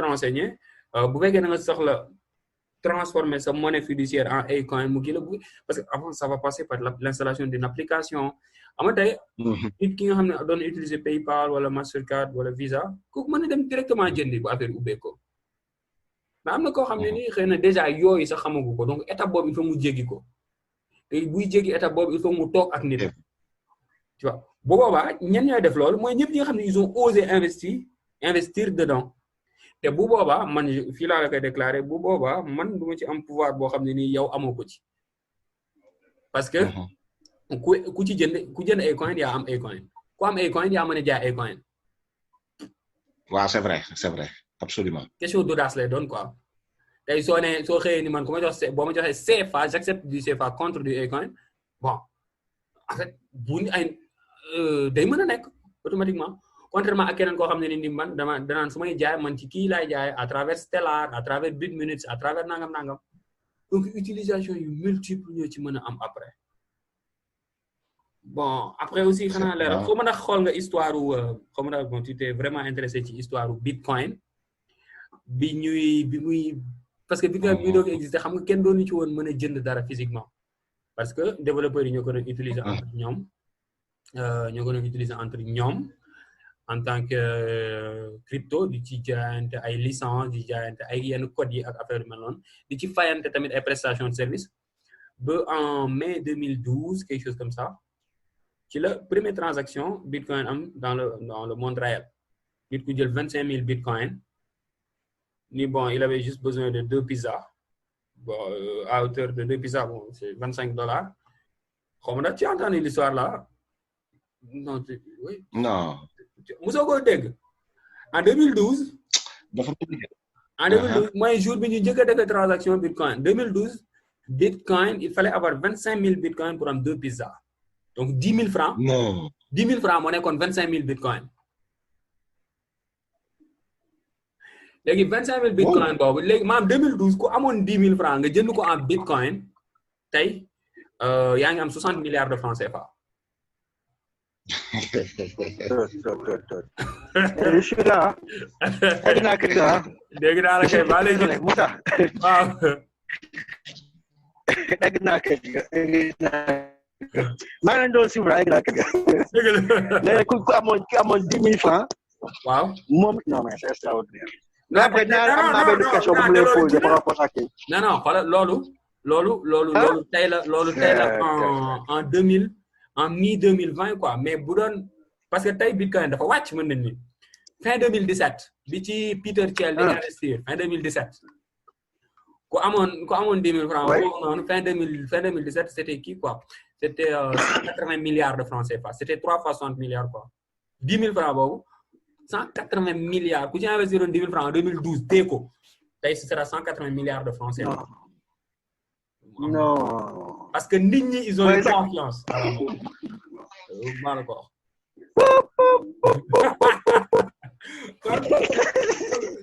kon instant dama dul sax liggéey. sport rek laay def. ñëwaat toog du ma liggéey pour lan ah non du ma liggéey pourquoi travailler tu travailles pour de l'argent ah mu liggéey damay investir rek toog ah non. waaw mu ngi noonu loolu bokk nañ ci tax ñu bëri gëm bi kii bi crypto yi parce que crypto bu ko nit ñi joxee confiance croissance am c'est exponentiel quoi. mais dinaa la poser question ah mun naa la poser ah. bismillah allez-y. ah ma voilà. bismillah. ok man. non déggatuma lu baax de.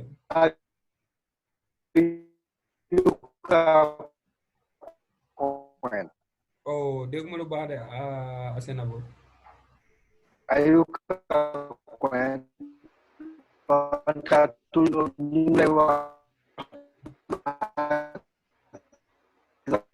sànq ba tey ñu ngi affaire Ayuka coin. allo. Excusez-moi. ma ne maa ko sax. waaw. ñu ngi la doon wax suñu bon. dégg nga. waaw maa ngi dégg léegi. allo yaa ngi may dégg. waaw léegi maa lay dégg. yaa ngi may dégg. waaw maa lay dégg. allo. oui maa ngi lay dégg. allo. ah d'accord. yaa ngi may dégg ah. maa ngi dégg. c'est bon. oui bien sûr. voilà par rapport ak Ayuka coin parce que quoi dama la bëgg wax Ayuka coin nu mu doon ñu ok Ayuka coin bi dañ ci dugg maak Zak. waaw. voilà man Ayuka coin. allo. mais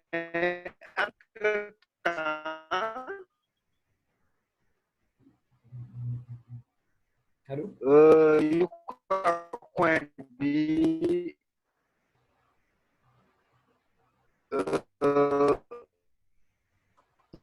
mu am allo yaa ngi may dégg allo Moussa. waaw tuuti laa lay dégg tuuti. yaa ngi may dégg léegi ah. waaw maa ngi lay dégg léegi. Moussa.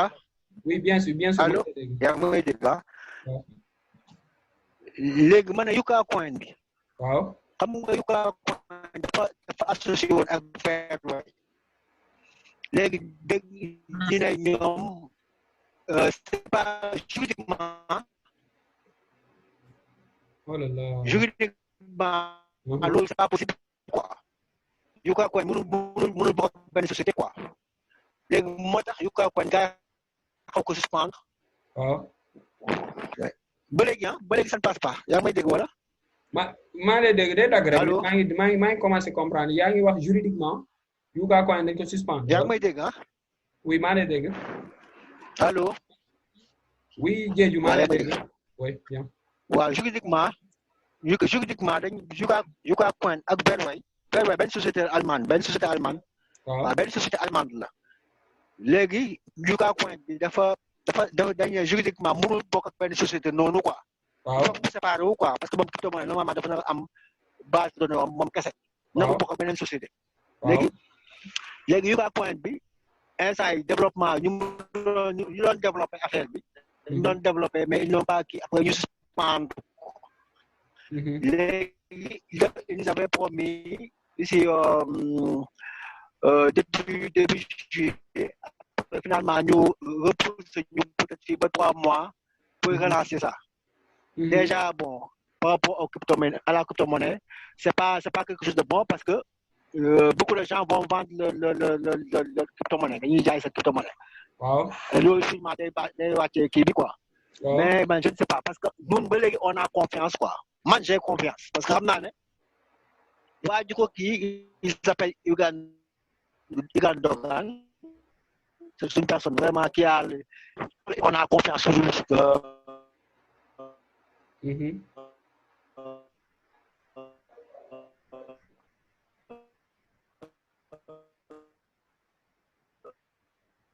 oh réseau bi day daw de. Zak moo may dégg. pas Zak sax. allo. Diédhiou fi nga nekk y a un problème quoi. je n'arrive pas à comprendre dans le problème bi en réalité. mais y a un problème hein. Y a un problème de réseau depuis tout à l'heure là. bon Ah, je vais bouger un peu encore. Qui? Yes. Ouais.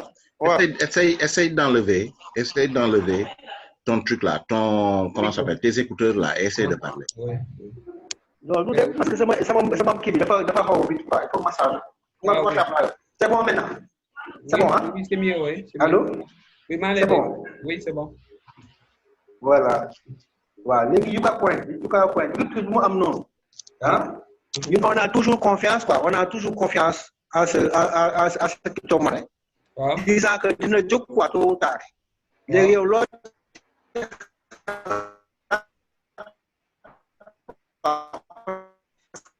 crypto-monnaie la et ñun ñu gisee démarche bu doon def ak moom dafa affiliation. Déjà da koy publier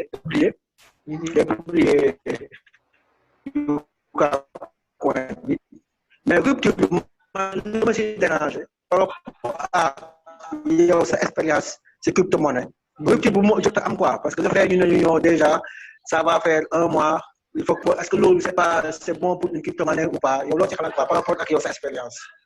D'accord. Bon, par rapport à sama expérience, moi je pense que tey en termes d'investissement ci crypto-monnaie. Ouais. Bon, possibilité yi dafa bëri trop.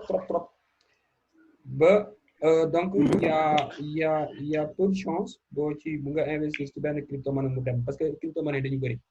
Man je pense qu'aujourd'hui yi nga xam ni moo nekk en ligne de mire tey yi nga xam ne man jàpp naa ni nit mën na ci investir ak xel bu dal mooy déjà crypto-monnaie yi nga xam ne tey stabilisé wu ne Bitcoin par exemple Bitcoin Ethereum parce que Ethereum blockchain am crypto-monnaie rek lañ ci def ak Ethereum man wóolu naa ko trop te gis naa avenir bu bëri ci kanam ak peut-être suñ crypto-monnaie bi mooy Acoin bi nga xam ne bon man déjà maa ngi ci biir ak peut-être beneen crypto-monnaie boo xam ne ni tey état moo koy lancé quoi te bu benn état émergent man état yu bëri ñu koy testé bu état émergent lancé crypto-monnaie jox possibilité nit investir ci man je pense que ce serait un bon investissement mais à part yooyu su ma xel dal ci investir ci crypto-monnaie parce que c'est des centaines de crypto-monnaie ñooy judd par at c'est des centaines c'est des centaines ñooy judd di yaat donc il faut sama xalaat mooy il faut mu nekk crypto-monnaie boo xam ne nii am na réputation ba pare wala mu nekk crypto-monnaie bi boo xam ne nii boo ci investir di nga di fee yi ñooy justifier pertinence su crypto-monnaie bi man loolu mooy sama xalaat quoi. Ok. Bon, donc, comme nous on attend toujours avec la petite confiance et la grande confiance. Donc, bon, en fait, je pense que tamit pour ma parce que keroog jéeg wax na ko bon dinaa ci gëstu wàllu c'est-à-dire individuel quoi individuel en tant que Moussa parce que tamit voilà sama xam tamit dinaa ci gëstu individuellement wax ci ñu wax ci individuellement moom la suma xalaat bon mais là je pense que ku bëgg a investir crypto-monnaie tey y a pour jàng crypto-monnaie déjà y a le Bitcoin qui est déjà stable mais investir juste pour jàng comment les choses marchent comment les wallets marchent c'est quoi une crypto comment ça marche comment transférer comment jënd comment jaay yeneen ak yeneen là Bitcoin permettre na nit mu def documentation xam ni muy def ay coin mu ngi fi comme projet ultérieur boo xam ne bu ubbee projet parce que investir mooy bañ cee investir après Ethereum mi ngi fi tamit Ethereum mi ngi fi blockchain c'est un blockchain bu am avenir parce que moom tamit mi ngi fi sinon pour le reste man sauf état yi bëgg a lancer parce que état yi Chine par exemple ñi bëgg sa micro ya sa micro non dafa def haut-parleur en fait dafa def haut-parleur wax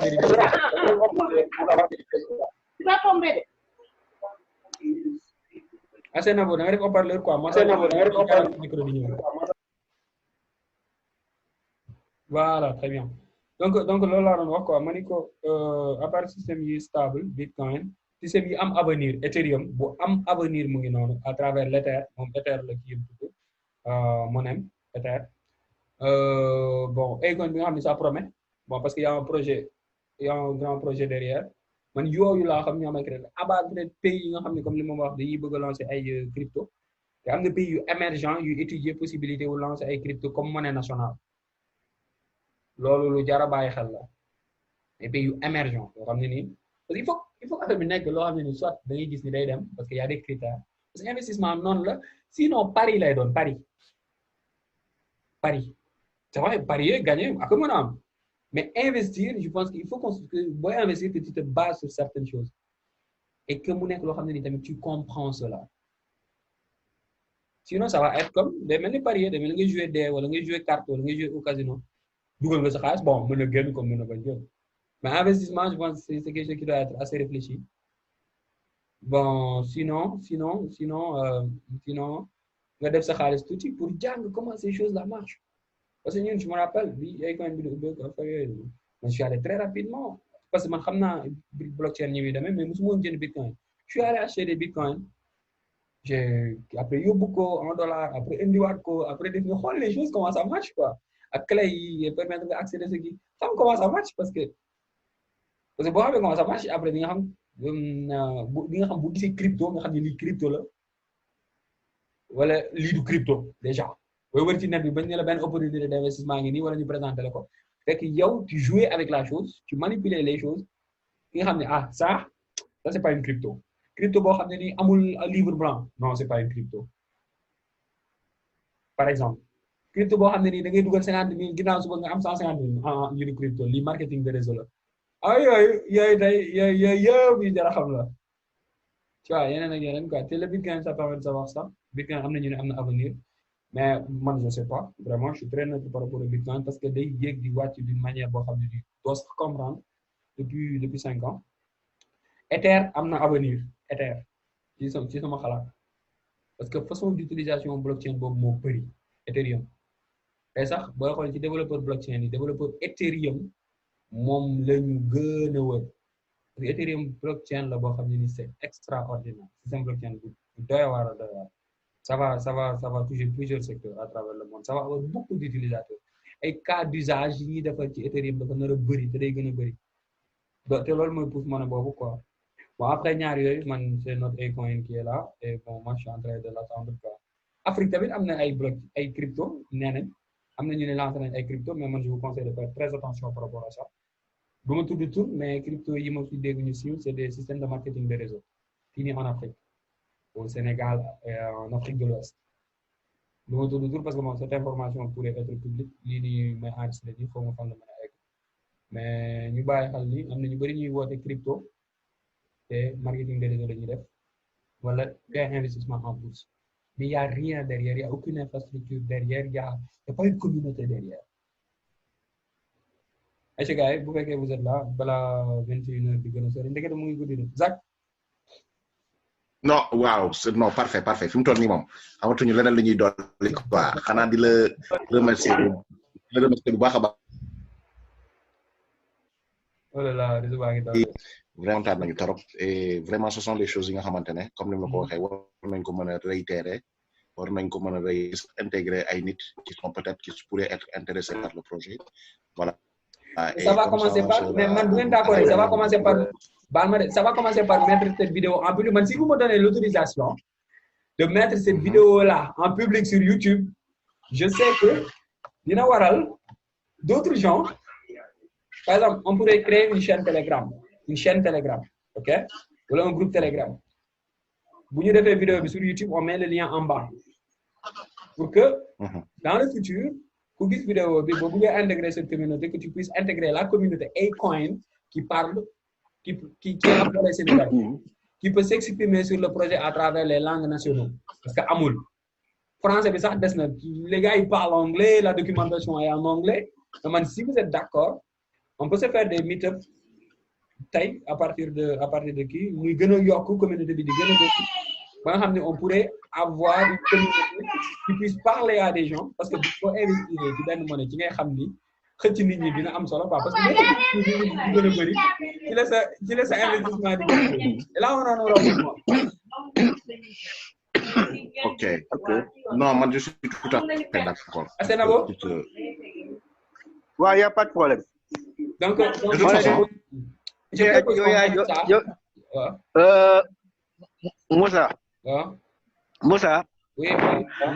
Man, je te prends comme comment on appelle ça, comme yow yaa ñu won yoon bi quoi. yow yaa suñu parrain quoi. yaay suñu parrain damay fàtte moo bi. yaay suñu parrain yow yaa ñuy coacher. yaa ñuy coacher parce que comme li nga wax rek dafa nekk crypto-monnaie dafa nekk loo xamee bon ñu bëri maîtriser wuñu même ñun sax ñu ngi ci mais maîtriser wuñu ko trop. donc yow peut-être dinañ la solliciter de temps en temps te bon yow xam nga yoon bi quoi ñu ngi sa ginnaaw. waaw ñoo ngi ci waa léegi loolu ñu wax te moo gën si ñun. moo gën si. d'accord naa mais Zak. mu gën si ñun rek waaw bàyyi nañ ko solo. man xam naa ni Zak bis bu mën a bi lancé woo. il va tellement investir que day ñëw naan ma Moussa mais bëggoo ma jaay la ah. man Sénégalais daa ma jaay la waay. jox ma liquide mën nga maa fay liquide ma jaay la. En tout cas, c'est une très bonne chose. C'est vraiment, yaakaar naa ne bu ñu naree defaat beneen session, on te laisse planifier. Ah. Voilà, tu as mon numéro. Wow. Déjà préétabli. On va te laisser programmer en réel quand tu as des informations. Voilà. Quand tu veux faire dans les séances comme ni nga ko waxee. Man, je vais essayer d'en parler aux autres. ñi nga xamante ne am naa sama yenn connaissance yi nga xamante ne war naa leen mën intégrer leen webinaire par exemple. Inch'Allah. Mais en tout cas, je suis carrément d'accord sur ce. Voilà. te dina baax dina fekk ma mën ko préparer nekk bureau mën a activer sama vidéo parce que tey dama nekk kër ga. Voilà. Pourquoi j'ai pas pu. Waajal ko quoi donc de planifier tout ça. Inch'Allah. Ok les gars donc on fait comme ça bonne soirée. Content nañu te je suis très content. On est ensemble. Merci les gars.